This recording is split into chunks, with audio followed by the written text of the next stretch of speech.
केही समय अगाडि एक सज्जन महानुभावले मलाई एक बडा महत्त्वपूर्ण प्रश्न सोध्नु भएको थियो। त्यो प्रश्न के थियो भन्दाखेरि कि यो गर्भपतन रूपी महापापबाट बचाउने त्यस्तो कुनै व्रत तप वा अनुष्ठान छैन होला शास्त्रमा भनेर। अनि मैले ती महानुभावलाई गर्भपतन रूपी महापापबाट बच्नको लागि एउटा व्रत अनुष्ठान बताएको थिएँ। शास्त्रमा केही व्रत अनुष्ठानहरू बताइएको छ गर्भपतन रूपी महापापबाट बच्नको लागि। त त्यही व्रत अनुष्ठान सर्वपाप हारिणी व्रत म आज तपाईहरुलाई बताउन जाँदैछु। कृपया सबैले ध्यान दिएर सुन्नुहोला।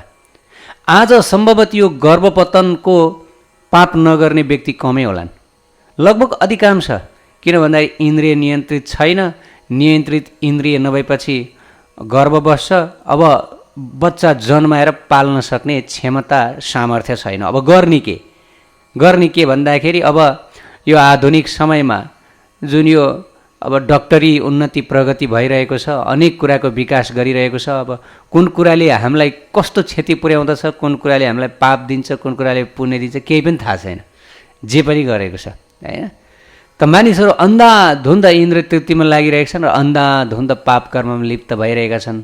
भोलि कस्तो किसिमको दुर्गति भोग्नु पर्ने यो केही पनि थाहा छैन। त गर्भको बच्चालाई मार्नु भनेको यो वास्तवमा भीषण पाप हो। योभन्दा ठुलो पाप सम्भवतः के होला र? एउटा गर्भभित्रको बेसहारा अबोध शिशुको वध गर्नु भनेको, हामीले यसबारे धेरै चर्चा गरिसकेका छौँ। बार यही विषयमा चर्चा गरिरहनुभन्दा बरु प्रसङ्गमा जाउँ कि गर्भपतन जस्तो महापापबाट कसरी मुक्त हुने, त्यसबारे कुन छ व्रत गर्ने अनुष्ठान गर्ने त्यस्तो कुनै।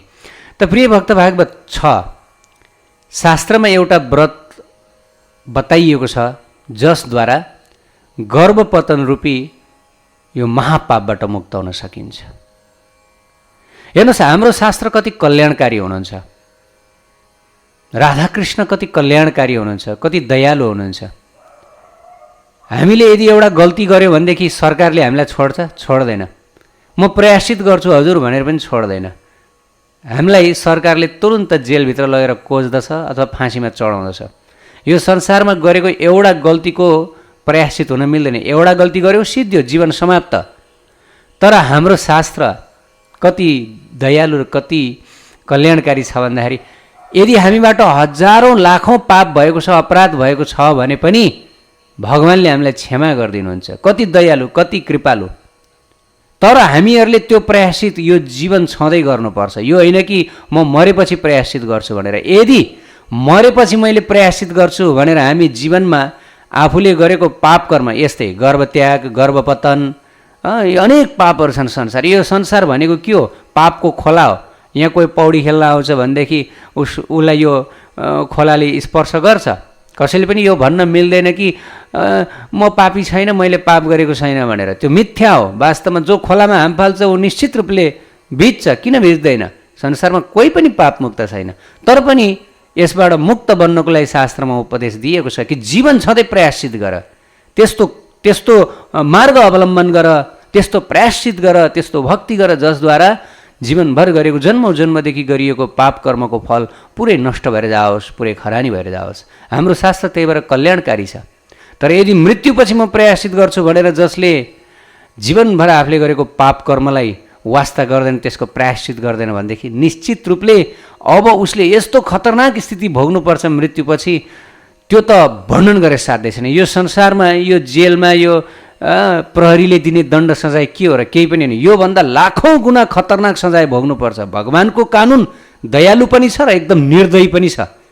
यदि समयमै हामीहरूले सोच्यौँ, समयमै हामीहरूले चाहिँ मानवतन रहँदै भक्ति गऱ्यौँ, शरणागत भयौँ भनेदेखि अब आइन्दा कान समातेर कदापि यी पाप कर्म नगर्ने भयो, गलत सङ्गतमा भयो, अज्ञानतामा भयो, अब आइन्दा गर्दिन भनेर कान समातेर उठबस गरेर राधाकृष्णको शरणमा परेदेखि मुक्ति भइन्छ, मुक्त भइन्छ। अन्यथा बडा गाह्रो पर्छ। मृत्युपछि प्रयासित गर्न पाइँदैन। त्यसपछि त केवल अनन्त दुःख, अनन्त ताप सहनु मात्रै पर्दछ, नारकी यातना भोग्नुपर्छ। त प्रिय भक्त भागवत, गर्भपतन जस्तो भीषण पापबाट मुक्त हुने एउटा व्रत बताइएको छ र त्यो व्रत हो चैत्र कृष्ण पक्षमा आउने पाप मोचनी एकादशी। आजकै दिन आजकै दिनको जो एकादशी हुनुहुन्छ, यी एकादशीको व्रतद्वारा मनुष्यले जीवनमा गरेका भयानक भयानक भीषणभन्दा भीषण पाप कर्मबाट मुक्ति प्राप्त गर्न सक्दछ। अब त्यो भनेर फेरि कसैले पनि यो विचार गर्नुहुन्न कि एकादशी व्रत गरेर त सबै पापबाट मुक्त हुने रहेछ, त्यस कारणले गर्दाखेरि के छ र, अब पाप गर्दै जाउँ, अनेक पाप कर्म गरौँ, मजाले एकादशी व्रत बसौँ अनि त मुक्त भइहाल्यो। होइन होइन, यदि यसो गर्यो भने त झन् डबल पाप लाग्छ, डबल अपराध लाग्छ, शास्त्रमा बताइएको छ। जुन दिन हामीलाई थाहा भयो मबाट पाप कर्म भयो, त्यो दिनै कान समात्नुपर्छ भनिएको छ। अब त्यसलाई दोहोऱ्याउनुहुन्न, भयो जे भयो भयो, अब रुनुपर्छ, अब त्यसलाई दोहोऱ्याउनुहुन्न, भगवानको चरणमा पर्नुपर्छ। त प्रिय भक्त भागवत, भगवान श्रीकृष्ण र अर्जुन बीचको संवादमा यो पाप मोचनी एकादशीको महात्म्य वर्णन गरिएको छ। बडा सुन्दर, बडा रोचक कथा रहेको छ, सबैजनाले ध्यान दिएर सुन्नुहोला। भगवान श्रीकृष्णले अर्जुनलाई सुनाउनु भयो मानधाता राजा र लोमस ऋषिको संवाद, शास्त्रमा वर्णन भएको। चैत्र कृष्ण पक्षमा आउने एकादशीको महात्म्य वर्णन। चैत्ररथ नामक रमणीय स्थान थियो। देवता, गन्धर्व, किन्नर आदि त्यो रमणीय स्थानमा क्रीडा गर्न आउने गर्दथे, घुमफिर गर्न आउने गर्दथे। अनि त्यतिकैमा मन्जु घोषा नाम गरेकी एक अप्सरा पनि त्यहाँ आफ्नो विभिन्न हावभाव, नृत्य, गान प्रस्तुत गर्दै त्यो चैत्र रथ नाम गरेको स्थानमा आइन्। बडा रमणीय स्थान, यो शास्त्रमा वर्णन गरिएको। यो पृथ्वीलोकको स्थान सायद नहोला, यो कुनै एक स्वर्गीय स्थान अथवा एक स्वर्ग र पृथ्वीलोकको बिचको स्थान हुनुपर्दछ। अनि यी मन्जु घोषाले आफ्नो विभिन्न हावभाव प्रदर्शन गरिन्। त्यही नजिकै मेधावी नाम गरेका ऋषि तपस्यारत हुनुहुन्थ्यो। अनि अप्सराहरूको काम के हुन्थ्यो भन्दा त्यो बेलामा तपस्या गरेर बसिरहेका तपस्वीहरूको तपस्या भङ्ग गर्नु, आकर्षित गर्नु, मोहित गर्नु, त त्यो थियो। मेधावी ऋषि तपस्या गरेर बसिरहनु भएको थियो त्यही नजिकै। अनि मन्जु घोषाले मेधावी ऋषिको अगाडि गएर अलिकति टाढै बसेर, किनकि उनलाई थाहा थियो जब ऋषि क्रुद्ध हुन्छन् त्यसपछि ऋषिको क्रोधबाट बच्न नामुम्किन छ, बडा मुस्किल छ, श्राप दिन्छन् भनेर मन्जु घोषा अलि पर बसेर उनले आफ्नो नृत्य कला गायन प्रस्तुत गरिन्। अब अप्सराको कला गायन नृत्य, मन्जु घोषा बडा सुन्दरी थिइन्, अप्सरा त परिन्, स्वर्गकी अप्सरा। त्यसपछि मन्जु घोषाको सुन्दर गायन, सुन्दर नृत्य, पाउजूको छमछम, यो आवाज सुनेर मेधावी ऋषिको ध्यान बिस्तार बिस्तार भङ्ग हुँदै गयो। ध्यानरत हुनुहुन्थ्यो, बडा एकदम तपस्यामा लिन हुनुहुन्थ्यो, बिस्तार बिस्तार भङ्ग हुँदै गयो। अब यी जो मन्जु घोषा अप्सरा पनि बिस्तार बिस्तार आँट गर्दै गर्दै ऋषिको अगाडि अगाडि आइन्।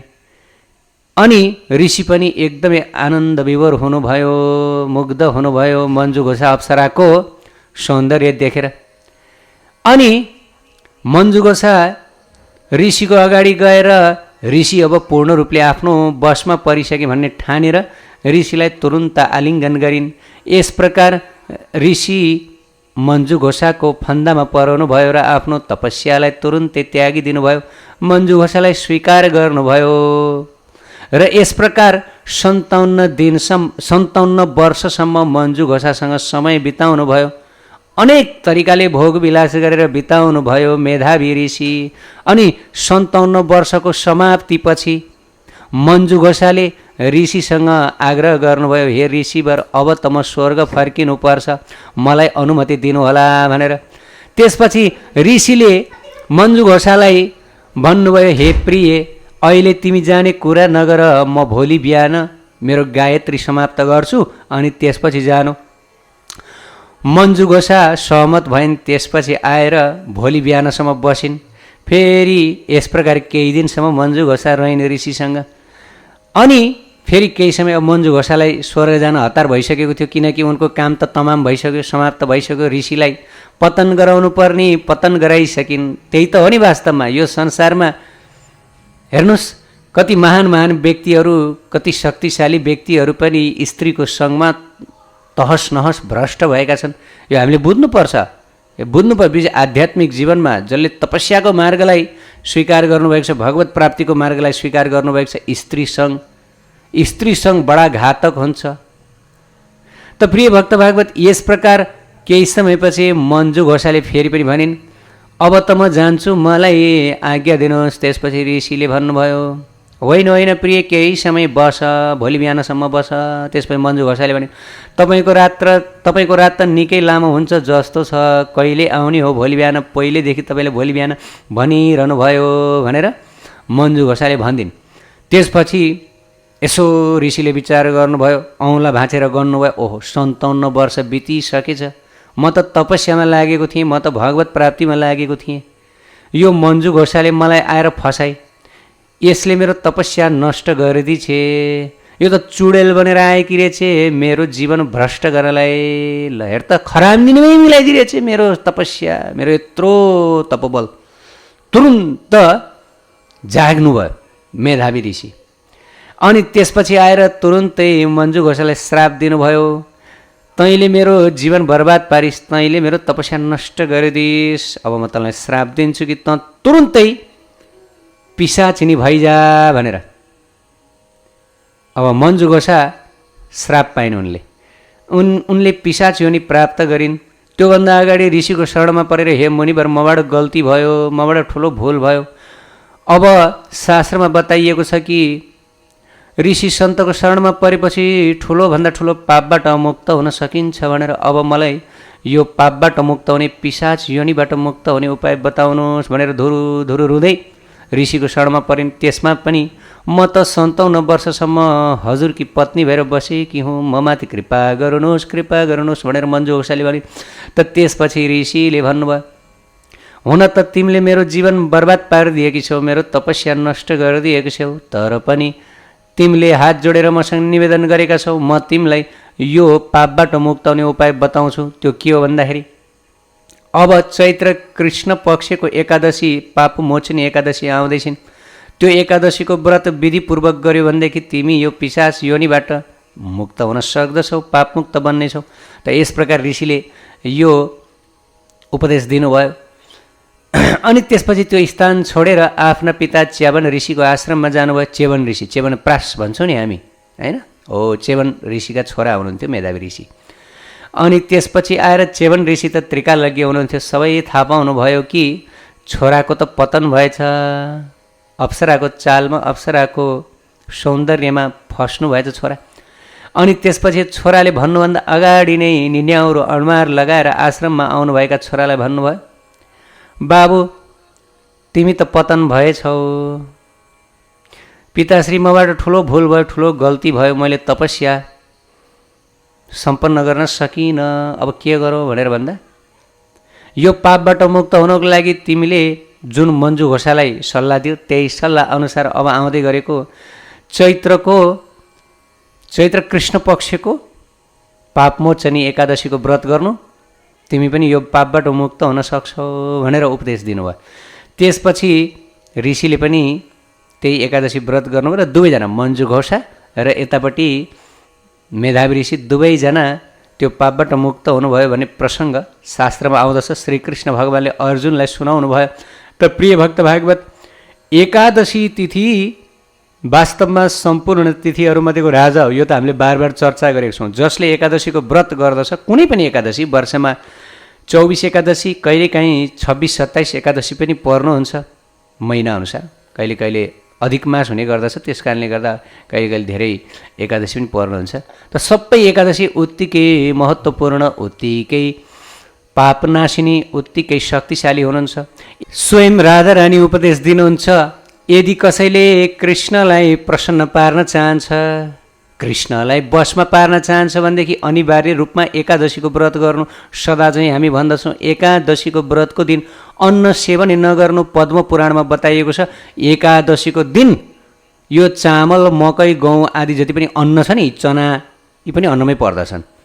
यिनमा विश्व ब्रह्माण्डका जति पनि पापहरू छन् ती सबै पापहरू आएर जम्मा हुन्छन् र जसले यो दिन अन्न सेवन गर्दछ, विश्व ब्रह्माण्डको पाप उसले खान्छ रे। अब ऊ कति पापी बन्दछ, ल हेरौँ है। शास्त्रको वचन कहिले पनि खेर जाँदैन। यस शास्त्र विधिमुत्सृज्य वर्तते काम कार्यतः न सिद्धिं न वाप्नोति न सुखम परम गतिम भनेर कृष्ण भगवानले बताउनु भएको छ। शास्त्रको आदेश अवहेलना गर्ने व्यक्तिले न यो संसारमा सुख प्राप्त गर्दछ न उसले सिद्धिने प्राप्त गर्दछ। त्यसकारणले गर्दा सम्पूर्ण शास्त्रमा एकादशी व्रतको अनिवार्यता बताइएको छ। अनिवार्य रूपमा एकादशीको व्रत गर्नुपर्दछ। कसैले पनि एकादशीको व्रत अवहेलना गर्नुहुन्न, त्याग्नुहुन्न। केही यस्ता व्यक्तिहरू छन् भक्तको भेषमा, एकादशीलाई त जगन्नाथमा बाँधेर राखिएको छ, एकादशीको व्रत गर्नु पर्दैन, एकादशीमा ग्वाम खाँदा हुन्छ भनेर भन्ने यस्ता भक्त भेषीहरू पनि हुनुहुन्छ। सावधान सावधान यस्ता भक्त भेषीहरूबाट जसले तपाईँलाई पापको खाडलमा डुबाउँदैछन्।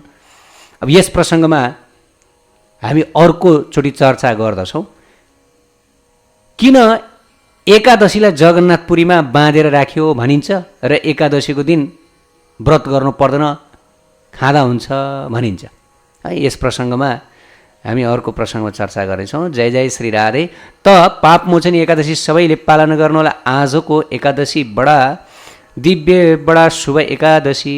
र आजको एकादशी व्रत पालना गर्नाले के हुन्छ भन्दाखेरि सम्पूर्ण पापबाट छुट्न सकिन्छ। जस्तै ब्राह्मण हत्या, यदि कसैले जीवनमा ब्राह्मण हत्या गर्नुभएको छ भने पनि त्यो पापबाट पनि मुक्त हुन पाइयो। भ्रूण हत्या गरिएको छ भने पनि मुक्त हुन पाइयो। गुरुपत्नी गमन, गुरुपत्नीसँग जसले गमन गरेको छ त्यो पापबाट पनि मुक्त हुन सकियो। मद्यपान गरेको पापबाट पनि मुक्त हुन सकियो। ल हेर्नुहोस्, अब त्यो भनेर म अघि नै चर्चा गरियो, ओहो यस्तो यस्तो पापबाट मुक्त हुन पाइने रहेछ, अब यो पाप पनि गरौँ, एकादशीको व्रत पनि गरौँ भनेर सोच्नुहुन्छ भने चाहिँ त्यो 10 नाम अपराधभित्र पर्दछ। त्यो त झन् खतरनाक हुन्छ भनेर शास्त्रमा बताइएको छ। अर्थात् भगवानको नामको बलमा, भगवानको भक्तिको भरमा पाप कर्म गर्नु, त्यस्तो त कदापि हुँदैन। हात्ती नुहाउन भनेर जान्छ अरे, नुहाएर सफा भएर आउँछ अरे, अनि फेरि किनारमा आएर माटो पुरा जिउभरि छर्कन्छ अरे। त यस्तो किसिमको प्रायश्चितले केही पनि हुनेवाला छैन, झन् फोरी बनाउँदछ।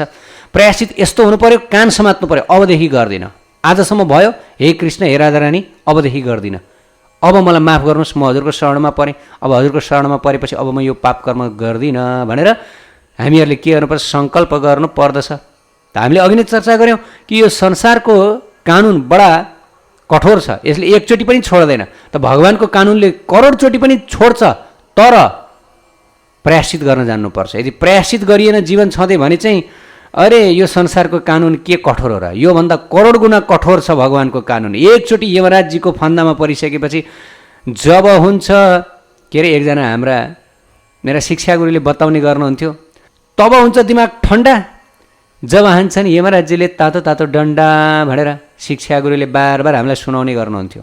यमराजजीले जब डन्डा हान्छन् अनि त्यसपछि थाहा हुन त आजकल यमराजजीमै विश्वास गर्दैनन्। आजकल मानिसहरूलाई पापसँग डर छैन, आजकल मानिसहरूलाई दुष्कर्मसँग डर छैन, बडा साहसी छन्, बडा मसुर छन् आजका मानिसहरू। अलिकति पनि पापसँग डरै छैन, यमराजीसँग डरै छैन। तर नडराएर मुक्ति मिल्छ? मिल्दैन। संसारमा डराइ रहनुपर्छ, मबाट पाप होला, मबाट अनाचार होला, गल्ती होला भनेर। पहिले के हुन्थ्यो भने शास्त्र हातमा लिएर हिँड्नु, त पुरा जीवन अरू काम सेकेन्डरी, अरू काम भनेको पछि, पहिला शास्त्र पल्टाएर मबाट पाप कर्म नहोस् है भनेर पुरा जीवन धर्म गरेर बित्थ्यो अरे, पुरा जीवन शास्त्र पल्टाएर बित्थ्यो अरे। कहीँ कतै पाप भयो कि, कहीँ कतै भगवानको नियम उल्लङ्घन भयो कि? किन भन्दाखेरि यो सास रहन्जेली, यो सास चलुन्जेली प्रायश्चित गर्नुपर्छ कि, आफूलाई पवित्र पार्नुपर्छ। सास छुटिसकेपछि सिद्धियो।